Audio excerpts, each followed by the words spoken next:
everyone! Another customized cake po ulit ang aking isi-share sa inyo.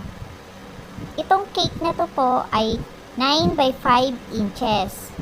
At syempre, chocolate moist cake pa rin po itong aking binake. After ko pong mabalutan ito ng white fondant, na ilagay ko na rin itong mga pang-design para dito sa aking customized cake. Ruffles cake po yung ginawa kong design para dito sa bottom layer.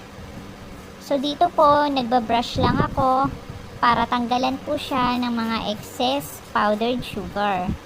So ganito po yung ginagawa ko kapag nililinis ko yung aking ginagawang cake. And kung makikita nyo po dito sa bandang gitna, sa ibabaw ng cake, nilagyan ko siya ng dowel stick. Dito ko po kasi ilalagay yung top layer na gagawin